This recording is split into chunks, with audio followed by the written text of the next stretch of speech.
I'd like to start with a story. It took place about 30 years ago in the Holy Land of Eretz Yisrael. A very wealthy businessman, very close-knit group of friends. And one particular day, he calls up his group and he says, guys, tonight is very special to me. Tonight I'm throwing a Seudat Hoda'ah.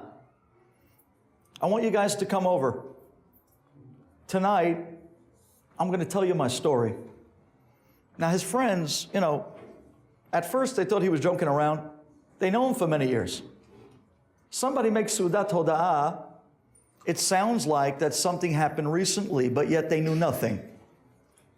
So he really piqued their curiosity. And they all come out that night to his house and they see he puts out this lavishing spread. Sit around the table and they look at him new. What's Seudat Hoda'ah? We know you for years. And he says, I'll tell you, there's something about my past you don't know.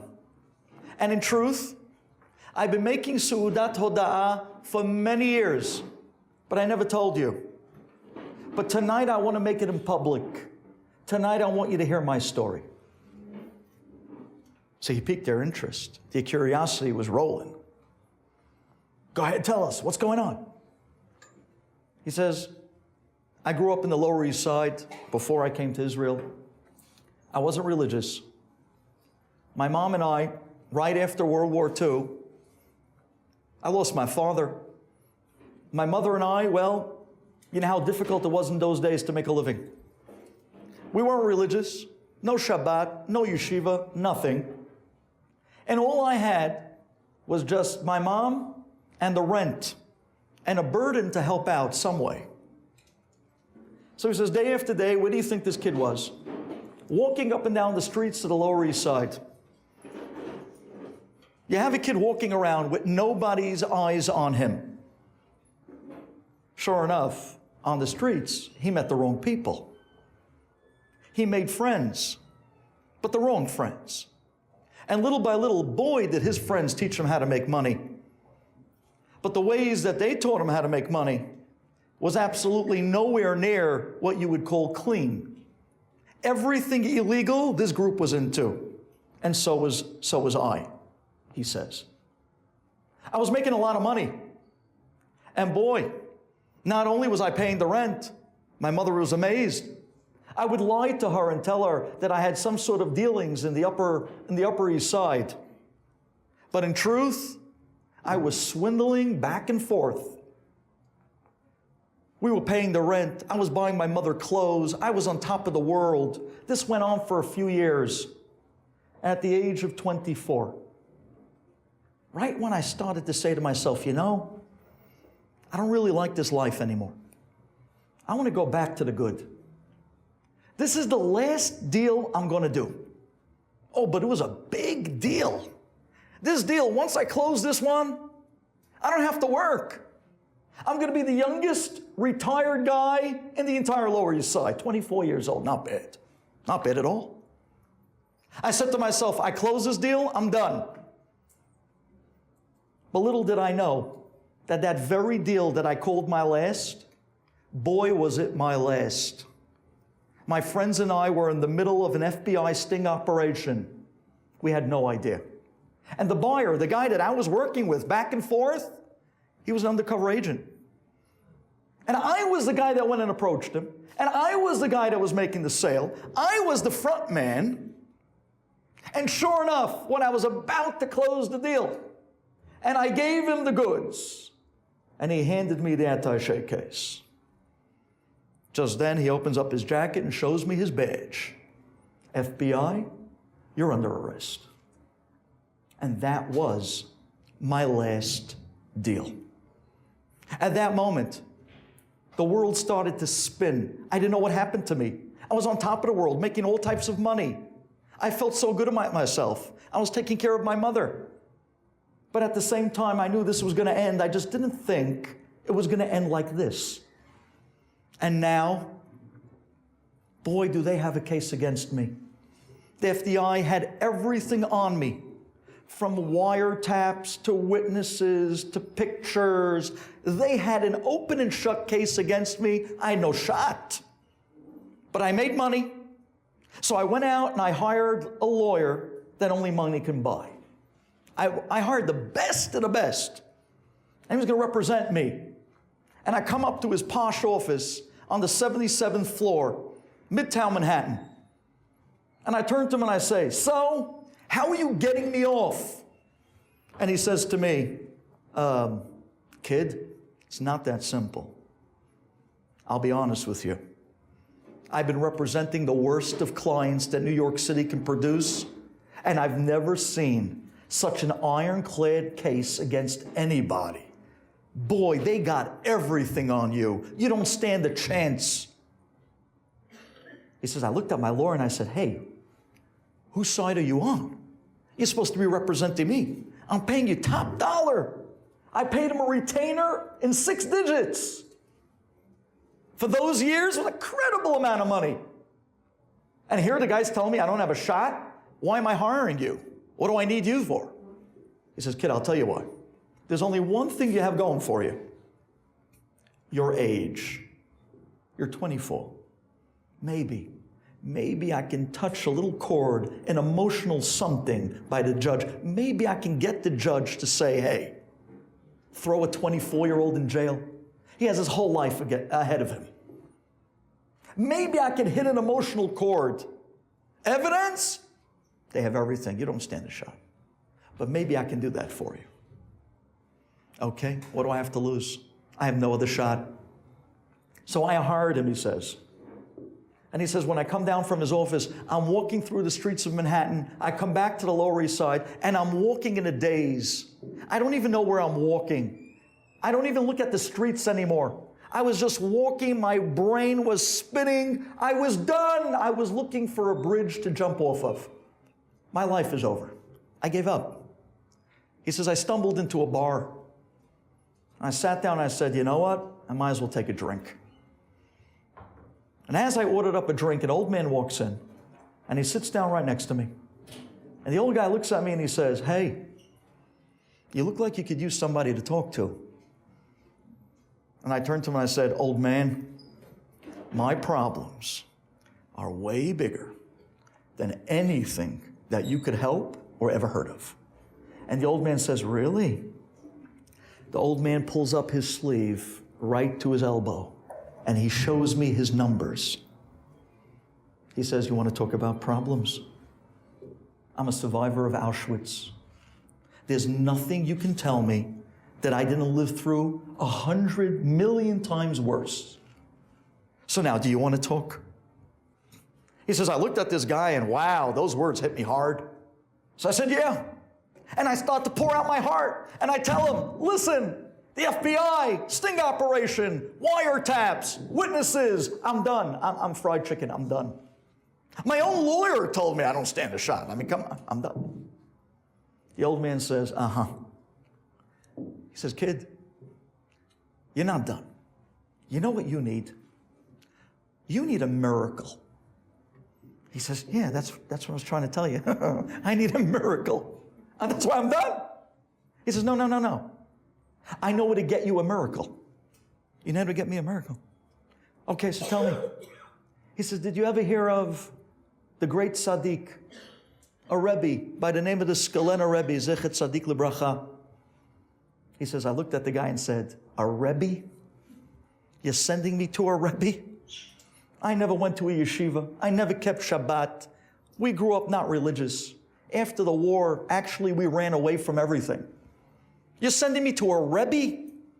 He says, "Yeah. Believe me, the Rebbe's a tzaddik. And maybe his beracha can help. Go to the Rebbe. Here's his address." He says, I took the address and I went to the apartment of the Skalena Rebbe. I come into the Rebbe, and the Rebbe looks up with these magnificent blue eyes. He says, I felt like when he was looking at me, he was looking right through me. I literally felt his stare in the recesses of my soul. And I said, "Rebbe, you got to help me." And the Rebbe looked up and said, "I know why you're here." I said, "Rabbi, You don't know why I'm here. I got to tell you my story. The Rebbe says, have a seat. I know why you're here. I know you're in trouble. And I know what they have on you. Oh, okay, Rebbe. Maybe it's true what they say about you. He says, I didn't even get a word out of my mouth. I turned to him, I said, Rebbe, if you know why I'm here and you know what they have on me, could you get me out of this? Can you help me? And the Rebbe says, I want to ask you a question. Do you believe in Hashem? Because between me and you, the only one that could help you is Borei Olam. He put you in this. He wanted to wake you up. He wanted to grab you and pull you out so that you'll have a life to live that has some fulfillment, some purpose. Do you believe in Borei Olam? He says, Rabbi, I'll believe in anything you want me to believe in if you get me out of this. The Rebbe said to him, no, my friend, that's not going to work here. I want you to know if you believe in Borei Olam. He says, I told the Rebbe, I'll be honest with you, all my life I never thought about God. I was too busy making money. But the minute those handcuffs went around my wrists, suddenly everything that I thought was really important went up in smoke. That was the first time in my life that I screamed, God, help me! I realized that nobody else but him could help me at this point. The Rebbe said, oh, that's what I wanted to hear. En od milvado. Nobody else can do a thing for you. No one else can help you. No one can give you anything. No one can take away anything from you. We're all puppets. It's all his will. He's the master. And he's running the show. Says the Rebbe, now I can help you, because now he's going to help you. The Rebbe leans back and he starts to shuckle, and he closes his eyes, and he looks back at me and he says to me, I give you a beracha that your lawyer will not show up to court. Excuse me, Rebbe. You mean that? You know how much I'm paying this guy? Can he at least show up to court? I mean, he was lousy. I just met him. He told me I had no chance. But at least from what I'm paying, do you know the retainer I gave this guy? Can he at least show up in court? The Rebbe starts giggling and laughing hysterically. And the Rebbe says, no. He says, I give you a beracha that your lawyer should not show up. And the Rebbe's bellied over laughing. And he says, I looked at the Rebbe and I said, that's it, I'm done. Not even my lawyer is going to show up. That's it, I'm finished. I left the Rebbe's house and I prepared for court. 2 weeks later, the big day, I come into the courtroom and he says, the pachad, the fear of Yom Hadin, sitting in a courtroom, looking at the judge and the jury and all the people around. And he said, I had nobody in my corner. I was there absolutely alone. I kept the whole thing away from my mother. I know it would break her heart. And I'm sitting there in the defendant's chair and I'm shaking. And just then, the judge comes in and everyone gets up and he bangs the gavel down on it. Let the proceedings begin. Can the two counselors approach the bench? And then he looks at me and he says, defendant, where's your lawyer? And I said, hey, he's not here. You think that's funny? Do you know what type of charges are against you? You have no lawyer. You know what's going to happen to you. You're looking at life imprisonment. Where's your lawyer? You're making a mockery of this court? He says, no, Your Honor. I hired from the most prestigious firms, but the guy didn't show up.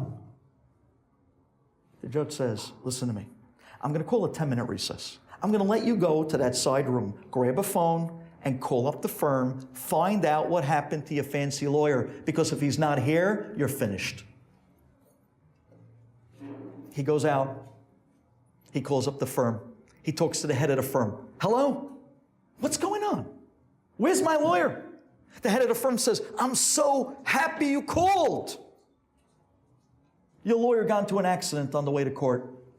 But don't worry, he's okay. He's okay? What about me? I'm not okay. They got everything against me. What are you guys going to do now? I need a lawyer. You need a lawyer? Okay, don't worry. We already sent somebody. There's somebody, a replacement, that's coming over right now. You're sending me a replacement? Is he any good? Yeah, he's really good. And the guy hangs up. He comes out. 10 minutes later, the back doors of the courtroom opens. And in walks this young-looking, khaki little young kid in a suit, looking down at his nails with this cocky little smirk of a smile. And he walks in, flamboyant, right up to the desk, and he turns to me and he says, "Hey, I'm your lawyer." I looked at him and said, "You're my lawyer? How old are you?" "How old am I? I just graduated."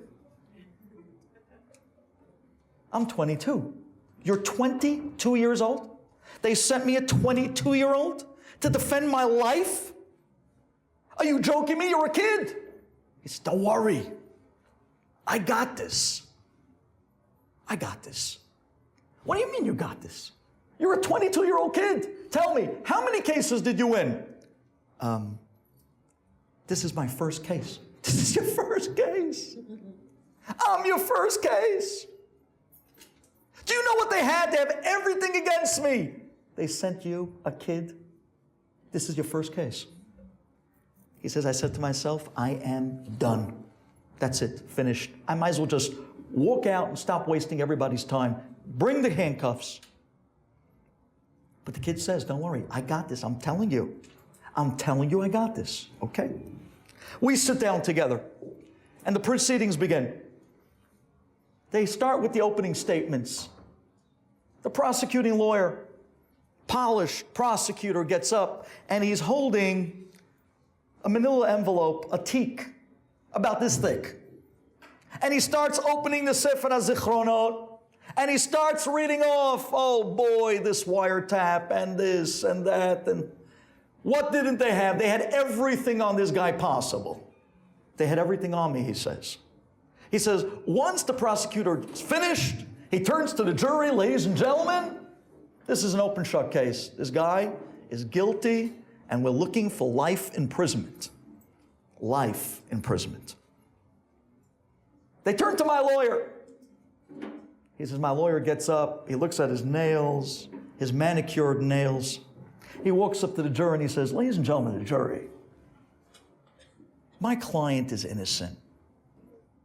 They have nothing conclusive on him at all."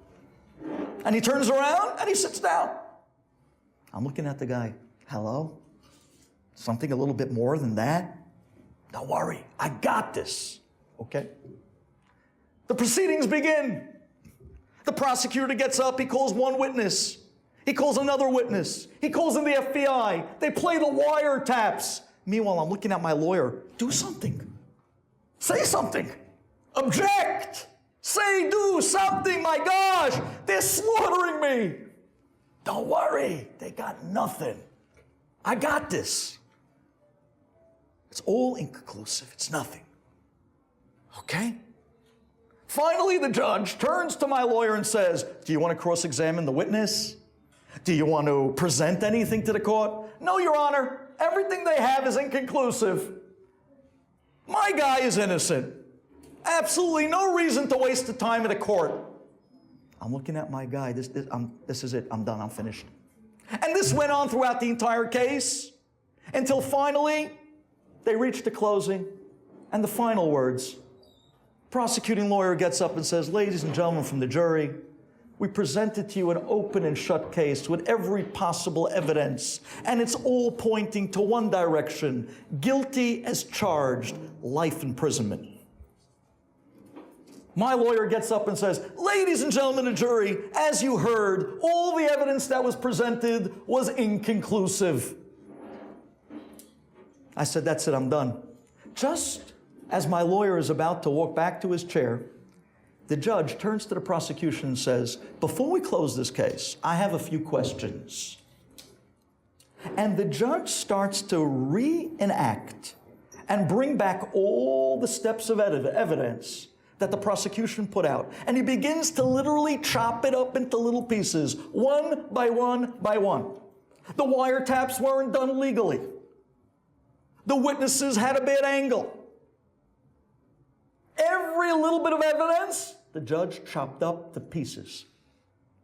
The judge turns to the ladies and gentlemen of the jury and says, now you can go into deliberation, and we would like to know what's your verdict.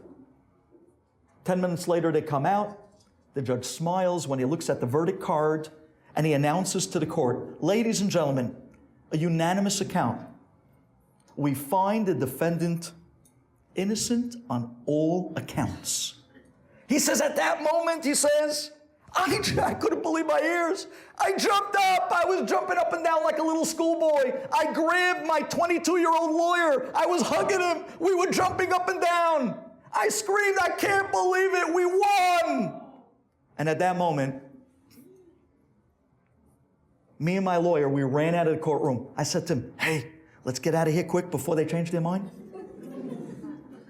We run out the back doors and we run into the elevator together. And at that minute, I turn to my lawyer and I say to him, kid, listen to me. That was a miracle. I don't know how you won. It makes no sense. All I care is that my life is given back to me, but just tell me, how were you so confident? How did you win? And the kid looks back and my lawyer said to me, oh, the judge is my grandpa.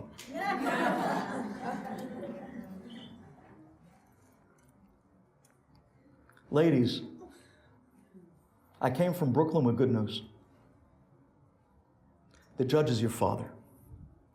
And that's the judge that we're all going to be standing in front of in about 10 days from now, in the most serious courtroom on the planet, on the most serious day of the year, the day that's going to literally decide the entire 364 to come after that. But don't worry. They have a tremendous ma'ala.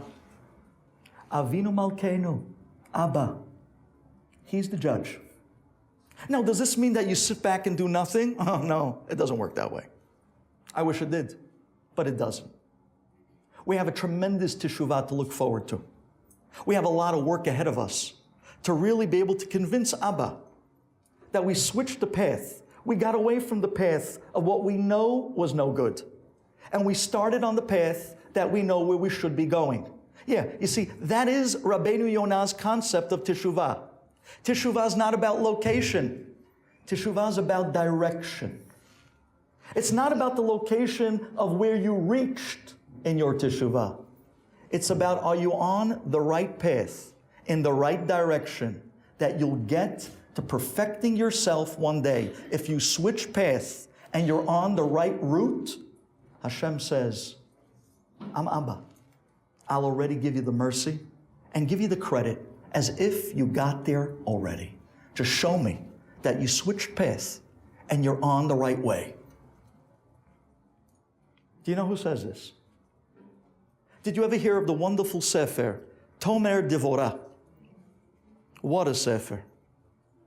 There's a lot of Kabbalah in there, but in between, there is so much beautiful pshatim. The Tomer Devorah goes and explains the Yud Gimel Midot of mercy. Mi el kamocha, nose avon, v'over al pesha, l'she'erit nahalato. Explains the Tomer Devorah.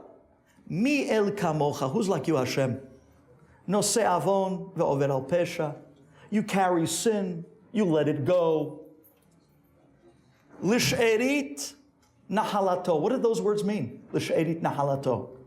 This is one of the midot of mercy.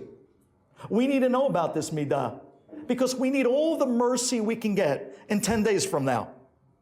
What does it mean, l'she'erit nahalato? In Hebrew, the word she'er is another word for a relative. Someone who's a family member in a close way. You know what Hashem says? Hashem says, I want to tell you a secret. I'm your father. And when it comes to the great day of judgment, it would hurt me to chas v'shalom bring punishment to any Jew, because it hurts a parent to see a child suffer more than the child suffering itself. The parent hurts more than the child when the parent sees a child suffering. Says Borei Olam, how could I punish you? You're my kid. Lish'erit nahalato. You're my relative. You're my son. You're my daughter. How do I deliver punishment to you? If I would see you chas v'shalom hurting, it would hurt me more. I'm Abba. And because of that, says Borei Olam, here's an amazing secret of mercy when it comes to Yom Adin. Mi el kamocha. Who's like you, Hashem? Who kind of looks away from sin, who kind of carries the averot from year to year and lets them go. You know why? Because lish'erit nahalato. Because he acts to us like a relative, she'er, like a father, like a close one, a family member. How do family members act with each other? You know the word nepotism? When one family member kind of looks away and turns a cheek at the wrongdoing of another family member, Hashem says, I can do that too, because I'm the one who invented that. I'm the father of nepotism. I'm the one who showed the world that there's a concept that when you have someone close to you, a relative, a sibling, a father, a mother, a son, a daughter, suddenly, when you look at them in the eyeglasses of a relative, everything is relative. And then we can find mercy at any turn. Believe me, I'm a Rabbi. I teach at 12th grade.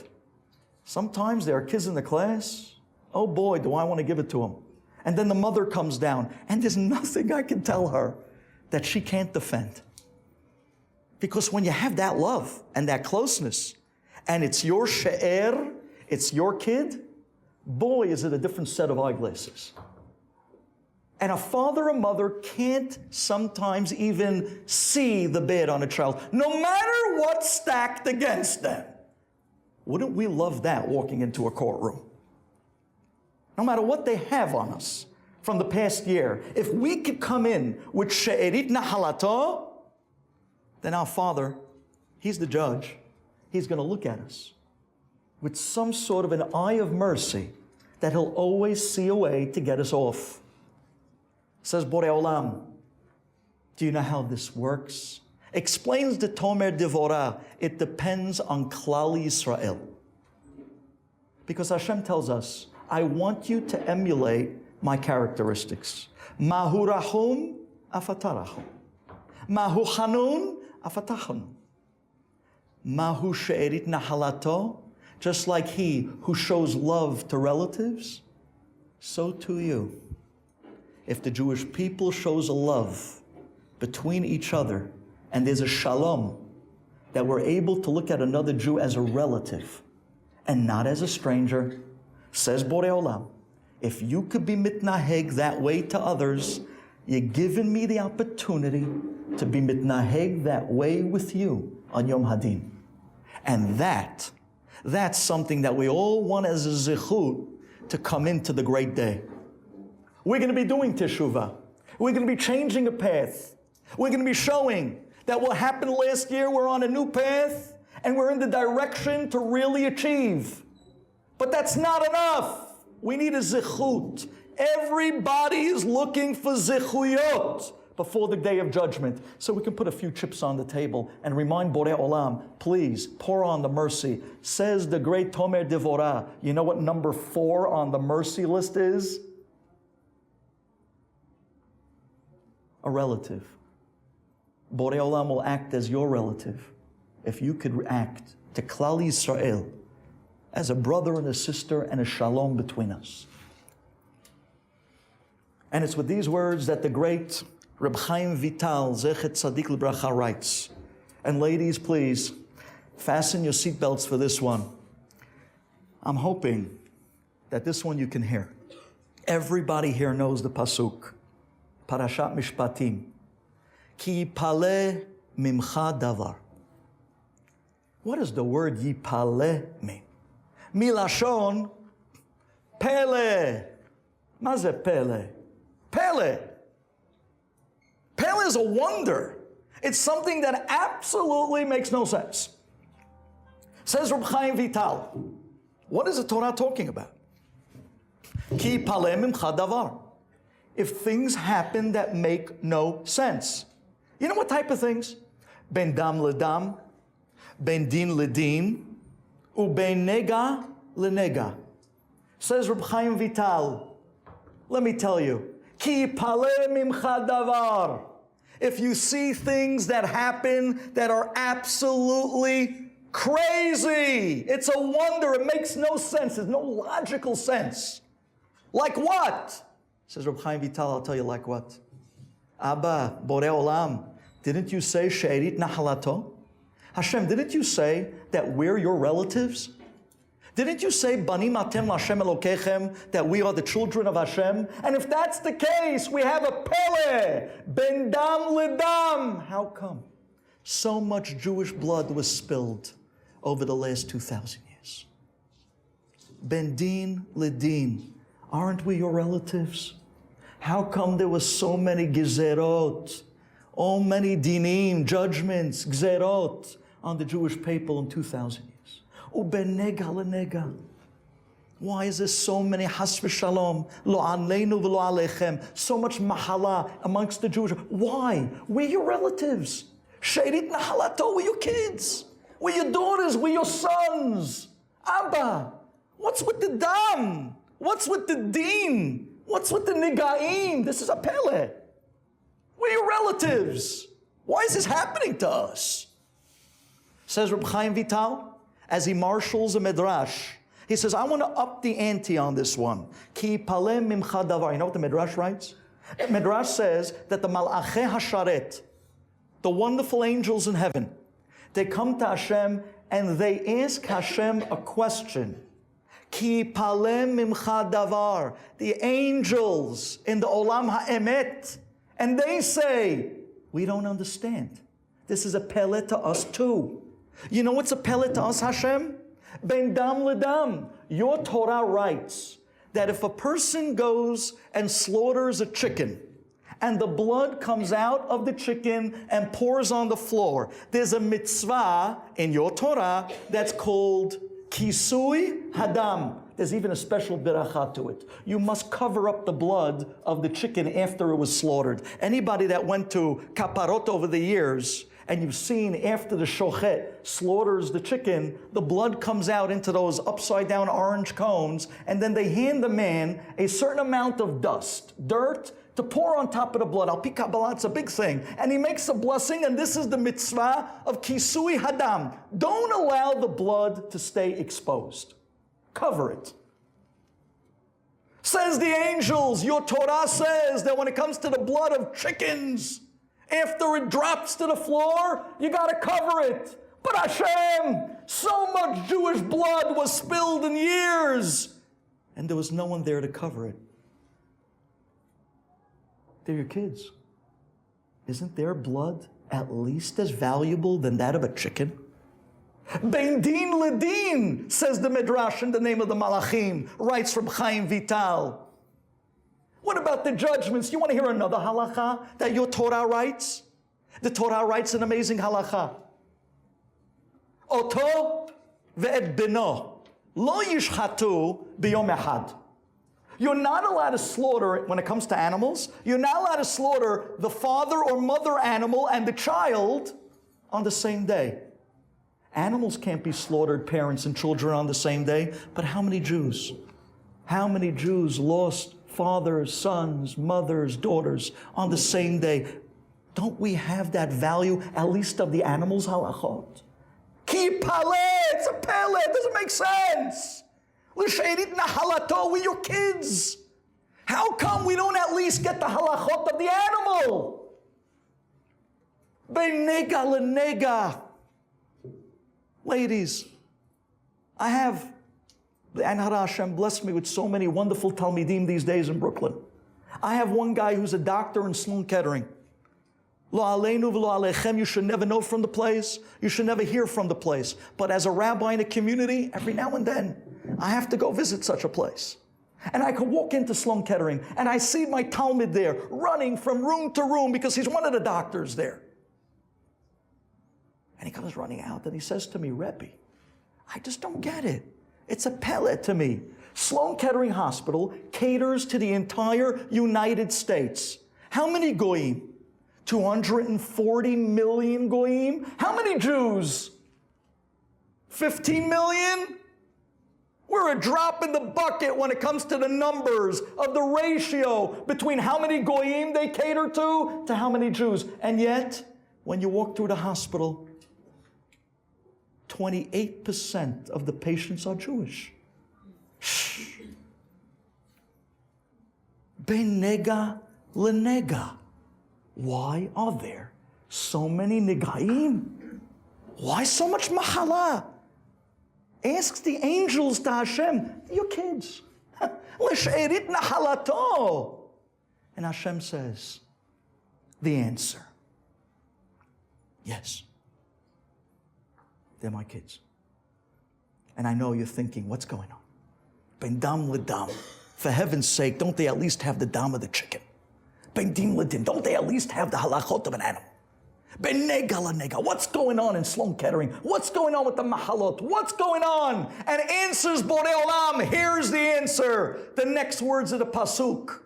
Divrei rivot bish'arecha. You know what a riv is in Hebrew? A fight. There's machloket in your streets. And as long as there's machloket in your streets, all bets are off. Divrei rivot bish'arecha. If you can't get along as relatives, how could I be mitnaheg to you like a relative as well? It's all up to you. Hashem tzilcha. Hashem is your shadow. The way you act is the way your shadow continues.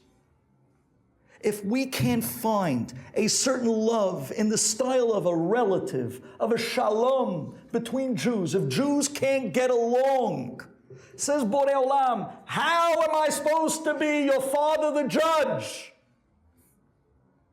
You can't turn a cheek to another Jew. You can't find a certain love, a relative, a brother, a sister. How many families, the brother-in-laws went into business, they don't talk anymore. How many sister-in-laws over the size of a diamond doesn't talk anymore? How many mother-in-laws lost children who don't talk to their parents anymore? Hatunot, where half of the family show up. Why? Because of a pride, because of a fight, because of machloket. Says Borei Olam, as long as the machloket is going, how do you ask for mercy? You want mercy? How? I can only give it to you the way you give it. And if you act as a stranger to your family members, how can I act as a family member to you? It's one of the Gimel Midot. L'she'erit nahalato. One of the greatest zechut that you can bring to the table of judgment is shalom. There's nothing like it. And take a look. The moment we could find that shalom is the moment Borei Olam makes shalom with us. And suddenly we walk in with a zechut and a teshuvah that Abba says, don't worry, I got this. Don't worry. Ladies, maybe let me just give you a quick incentive. People like incentives. These days, especially in today's generation, to speak too pointed, too straight, even if it's truth, people get a little bit uncomfortable. It's 10 days to the Yom Hadin. There's a pachad. I'm trying to be as sweet in a certain way, so I want to give you this incentive. If you take a look in Tosafot and Shabbat, Daf Kuf Nun Vav, the Gemara says there, Amar Rabbi Yochanan, En Mazal LiYisrael. That's such an amazing statement. Are you joking? No mazal to the Jewish people? What do you mean? We're the luckiest people on earth. Take a look at us. We're affluent. We're mazal to the brim. The fact that we're still here, the fact that we still exist is probably the biggest mazal in history. Everyone's trying to take a piece of us. We're still here. That's the biggest mazal. And if that's the case, what do you mean, En mazal Yisrael? Says Rashi, right there, Kuf Nun Vav Amud Aleph. You know what it means? The Jewish people are not held to the mazal. They can go above the mazal, al yedeh tefillah. If you pray, you can break out of whatever mazal you were born with, and you can send your luck up through tefillot. We're not held to the mazal we were born with. Says Tosafot, a similar pshat. En mazal Yisrael. The Jewish people are not held to their mazal. Says Tosafot, al yedeh zechut gadol efshar lishanot. Through a major zechut, you can change your mazal, and you can become unbelievably successful, no matter what mazal you were born with. But you know what? Tosafot doesn't tell us what that zechut is. Comes the Chatam Sofer, and he writes, you know why Tosafot didn't tell you what the zechut is? Because he says, the zechut. And anytime they talk about the zechut, they mean the big one. What's the big one? Says Chatam Sofer. He's talking about the zechut of shalom. Hasam gevulech shalom. Helev hitim yasbeach. Hasam gevulech shalom. Everybody in life has a line that they don't cross. What's your line? Hasam gevulech. If you make your boundary, if you draw your line that you will not cross to be shalom, I will not cross the line of shalom. The moment I see a machloket brewing, that's where I draw the line. Nib it in the butt, put out the machloket, put out the fire. That's it. And they'll make fun of you the way they make fun of me. Let them. You be a purveyor of shalom, an advocate of shalom. And you know what your bounty is? Chelev chitim yasbiech. You'll be zochet to the fattest of the satiation of wheat, the best berachot, the greatest mazal. These are the words of David HaMelech. Why? Because you drew a line. This is a line I'm not going to cross. It's the line of shalom. And then the bounty comes. Then the beracha comes. Oh boy, then the mazal gets poured on. The biggest shalom, the biggest zechut. Therefore, ladies, go home tonight and take out your fancy phones and go through your contact list and find somebody on that list that you don't talk to anymore.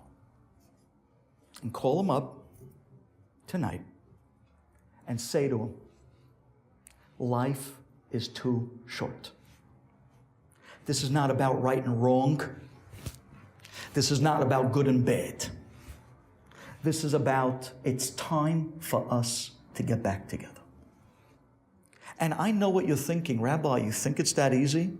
Do you know how wrong they were? Yes, I do. I've been wronged in life many times. Matter of fact, when you become a rabbi of any community, you're actually asking for people to throw rocks at you. I know exactly what the concept means. And I am telling you, they could be wrong. And by you calling them up, you are not saying that they're right, but you are saying life is too short. Let's get back to at least being civil. Let's start going to each other's smachot again. Let our kids start playing together again.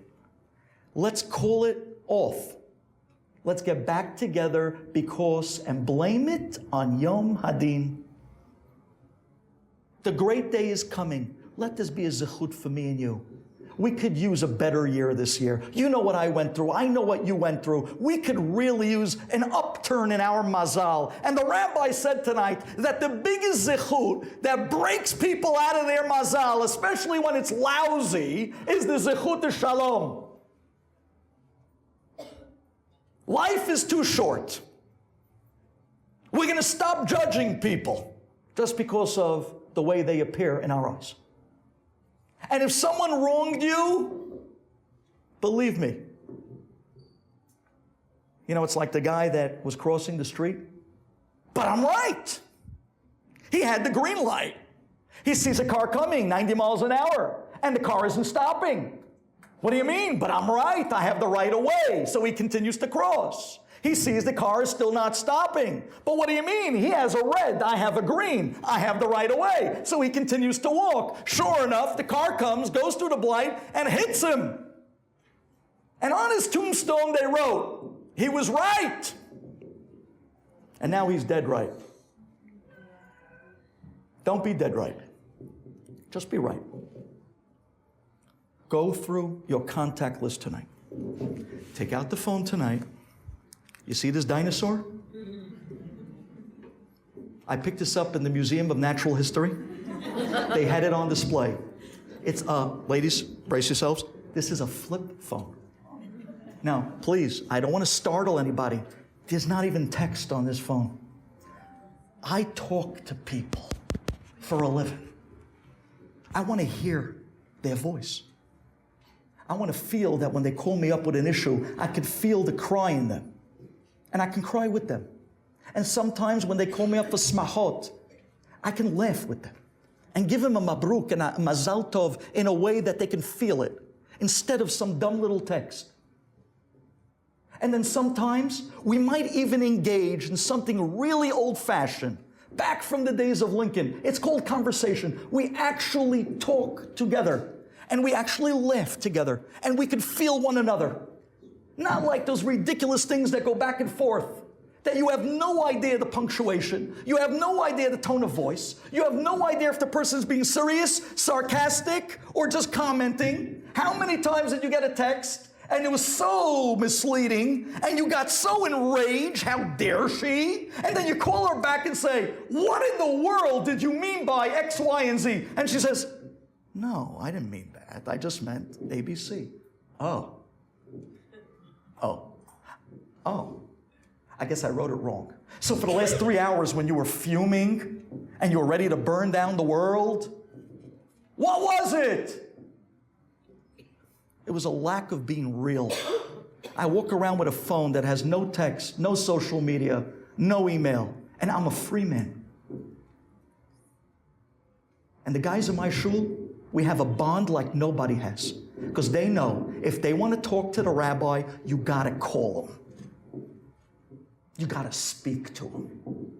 There's no other way around this. Either knock on my door or call up my phone, but it's not happening any other way.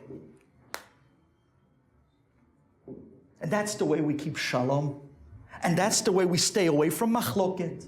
And that's the way we stay away from so much of the mess that we got ourselves into today, feeling all good about our little toys. Hasam givulech shalom. Make your border, your line, shalom. And you know, bizochetu chelev chitim. The fattest of the best of the call somebody tonight. For the sake of Yom Hadin, for the coming year. And tell them, hey, life is too short. Let's get back on where we were. Bygones be bygones. It's not about right. It's not about wrong. Just let it be. You know what they say in the Bensoussan family? Before the letter C is the letter B. Let her be. Just let her be. Just let it be. Time's too short. Get the zechut of shalom and bring it in. She'erit nahalato. And suddenly the judge, he's related to me. Hey, I got this. I did teshuvah, and I got the biggest zechut on Yom Hadin. The great Rav Moshe Feinstein, Zechet Tzadik Lebracha, he had two men sitting in his study in the Lower East Side, and they came to him for a din Torah. They had a disagreement in business. Mr. Rabbi Zlotowitz was sitting outside waiting to speak to Rav Moshe Feinstein. Rabbi Zlotowitz says that he was listening into the room, and he was listening to the court case, and one guy was screaming, you're wrong, and the other guy was screaming, you're wrong, and back and forth, till finally they put everything on the table, and Rav Moshe Feinstein paskined. You're right, and you're wrong. That's it. Boom. Okay? They both came to hear what the Gadol Hador was going to be posek. He gave his ruling. They're both happy. They get up, they're about to leave. Rav Moshe Feinstein jumps up. He grabs the hands of both of them. and he puts their hands together. And he says, before you leave this room, he turns to the guy who lost, and he tells him, I want you to hear you say to him, I am mochel you. And the guy looks at Rav Moshe, Rabbi, come on. What's the big deal? This wasn't personal, it was a court case. This happens all the time, we're businessmen. We fight over nickels. Come on, Rabbi, what's the big deal? No, we already know we're coming in, whatever the rabbi says, we're going to go with. This isn't personal. Rav Moshe says, I don't want to hear all these excuses. Say to him, I'm mochel you. I'm mochel you. Rav Moshe, I'm mochel you. I'm mochel you. Rav Moshe would not let them out of the room. The guy said every excuse under the sun. Rav Moshe said, I want to hear it. Till finally the guy fights and gives up, and he tells the guy, okay, I'm mochel you. Moshe says, wonderful, now the two of you can leave. They walk out. Rabbi Zlotowitz comes in and says, Reb Moshe, what was that about? Oh, you held them for another 10 minutes just for one guy to say to the other guy, I'm mochel you? Like, come on, it was just a regular case. Reb Moshe says to Rabbi Zlotowitz, I see you don't know the Rabbeinu Bachya in Parashat Vayichi, when Yosef HaTzadik was approached by his brothers after Yaakov Avinu died. His brothers said, Yosef, our father passed away. We're coming to you now. Please forgive us for what we did. We sold you. And you know what Yosef said? Every excuse under the sun. Yosef said, Me Hashem yatsa hadavar. It's from God. This was Hashem's plan. Hashem wanted me to come down to Mitzrayim. You were just a conduit. Yosef said everything you can imagine, but he never said, I'm mochel you. Writes Rabbeinu Bachya, Lule, if only Yosef would have said to his brothers, I'm mochel, the Asara Harugei Malchut, the 10 of the greatest rabbis, years later would never have been murdered in place of the brothers of Yosef. If he would have only said, I forgive you. So go through those fancy phones tonight. Go through the contact list. Find somebody. Somebody that we don't speak to anymore. It might be a neighbor because they knocked over your garbage cans or they parked in your driveway. Find somebody, a family member, who for some odd reason, time has gone on and we didn't go to their smachot anymore and we missed their kids' weddings and they didn't come to our weddings for years, and end it. And come to Yom Adin with the great chip of shalom. Let it go. You know the song. Let it go. Let it be. That's what Borei Olam wants. More than any zechut that you can come with, if you come with shalom and a teshuvah, you got it. You got it. So let me just end with this. My brother, Rabbi Ari, he has a brother-in-law by the name of Avram David. Avram David, who lives in Jerusalem, was once approached by a shul that actually was in the area where he lives, but it was a shul of elderly men. Now, ladies, you can imagine on Simchat Torah, when you have a shul of elderly men, it's not exactly the most happening place. They pick up the Torah, they go around once, they pick up the Torah, they go around twice, they sing a little jingle, and in about 10 to 15 minutes, it's all over. Not exactly the Simchat Torah you might have been used to in your shul or in a yeshiva, for that matter. So one year, the Gabbai of this elderly shul gives a call to Avram David. Now, Avram David is a very talented guy. He's a Torah guide. He's a people's person. Everybody loves this guy. This is the guy that knows how to work a room. He's the guy that knows how to get everybody going. They said, listen, every year, Simchat Torah by us was dead. Please, Avram David, we'll even pay you money. Come and liven up the place. Bring a few young guys. Let Simchat Torah be like we remember when we were younger. Please, Avram David, please come up to us, Simchat Torah. Avram David said, hey, I like the idea. In yeshiva, there's another 1,000 like me. But in your shul, I think I could really make a difference. I'm going to come this year, and you can keep the money. I don't want a penny. I just want the zichut. I want the zichut. Simchat Torah comes, Avram David takes a few guys, they go down to the shul. That night, from that moment, they open the Hechal, they bring out the Torah, the dancing, the yelling, the jumping up and down. These old guys, they didn't know what hit them. They started grabbing them by the hands and pulling them off. They said, come on, let's go. And they started getting them to dance, and everyone was into it. And what a difference. What a success. What a brilliant idea they pulled off. They went one hakafa after the next, and each one got better and better until the final pinnacle of the night. Here it is, the last one. Su sha'arim rashechem. Su she'arim ra. And all of a sudden, Avram David already is in action. He gets a bunch of old men to put their hands up and make a little tunnel. As the Torah is being danced through the tunnel of old men. And they're loving it. And never did Simchat Torah take 2 hours. It was over every year in 15 minutes. But it's now 2 hours, and they never sat down once. And they're now bringing the last Sefer Torah to be put back into the Aron. And you know how they do it in the Yeshiva. You know how they do it in the good Shoals. The last Sefer Torah, that's the battle. There's always one guy that jumps in front of the Sefer Torah as they're about to put it in, and he stops the Sefer Torah, and he pushes it back, and then the whole shul pushes it forward, and he pushes it back, trying to show, no, we don't want to give it back. We want to hold on to it. We love it. What a beautiful display of Ahavat Torah. So who is the guy? Avram David. He jumps in front of the Sefer Torah and he pushes it back, and the whole shul is pushing it forward, and he's pushing it back, and they're going back and forth till finally the Rabbi says, Avram David, enough. Enough. Let it in already. Come on, we got to close shop. We're already an hour and a half after our bedtime. We got to put it in. Come on.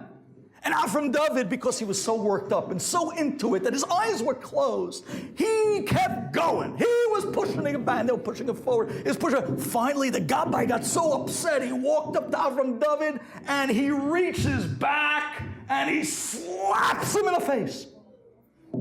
And his glasses fly across the room. And the whole room stops.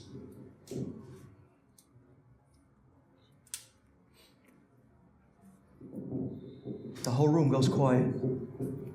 And Avram David's mouth is gaping open as his jaw drops. He could not believe what just happened to him. The guy that was saving the night. And he was smacked across the face by the Rabbi. Avram David now gets into his stance. He's about to rip something back to the Rabbi. And all of a sudden, an old man comes running from the back of the room. Wait! He runs up to Avram David. Stop! Please! Don't say anything back. Please! Don't you know the famous story of Reb Chaim Kanievsky, who told that lady by the wedding that if she doesn't answer, that will be the zechut for her to have children after 15 years of being childless? Please! Don't answer back! I have an only son that's very sick. Beg you, don't answer any back. Give me a blessing that my son will get better this year. And Avram David is,